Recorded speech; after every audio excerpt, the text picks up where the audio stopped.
Bones and All is also about food. It's about fine dining. Yeah, Bones and All. So Bones and All, I would say this month, my favorite film this month. It was really, really good. It is not perfect, but it just does some interesting things. It's essentially a like an outlaw road movie. So like if you think about stuff like True Romance and Badlands and Bonnie and Clyde, and it takes all of those.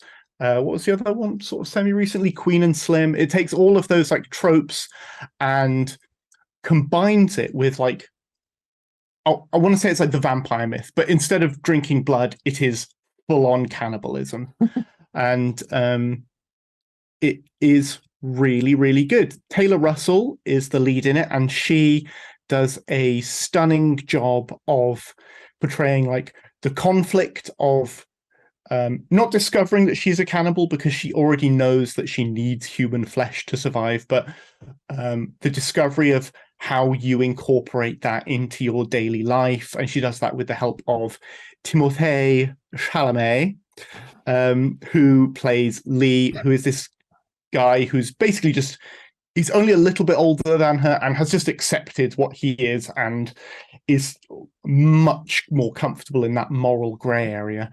And it's about the two of them feeling their way into cannibalism and being okay with it and making it work in like a moral and ethical way sometimes, but not always. And it takes on the sorts of metaphors that you would expect. So, you know, like forbidden passions, addictions, I guess, homelessness, coming of age. It goes through all of those almost boxes to tick, but it melds them together so well that it becomes a whole that is really satisfying to watch and to experience with the characters, to the extent that you can watch them performing these horrific acts, and they are graphically violent. It's pretty extreme on occasion, but you still feel for them and you are still on their side, and it is still kind of romantic. And that is the strength of the film, and it's also kind of its downfall, because along the way there's a really interesting story to tell about finding your own moral compass and being swayed by the people who teach you, or the people who have like that mentor presence in your life. And it takes some really interesting looks at how your friends influence you, how the older generation influences you, how your own identity sort of comes out.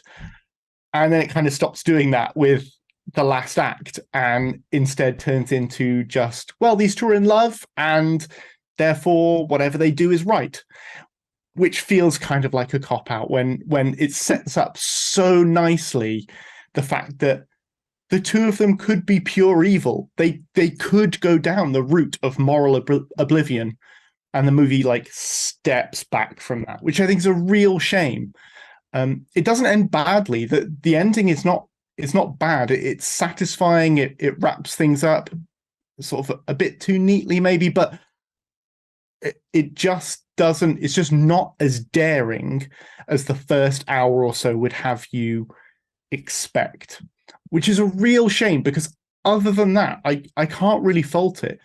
It's a Luca Guadagnino film, and I have been practicing that pronunciation. So Luca, I hope you're listening. Effortless.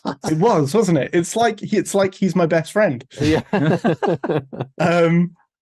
And it shares a lot of things in common. If you've watched his other films, like if you've watched Call Me by Your Name, or any of his other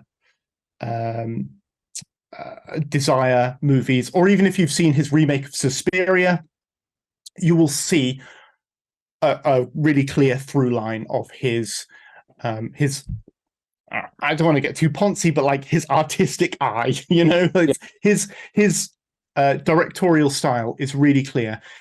And his style seems to be like, make it look beautiful, make it look incredible to watch, regardless of what is going on screen. And it is just a real feast. Nice. I really, really recommend it, because even though it's not perfect, it is as near as damn it. It's a really good movie.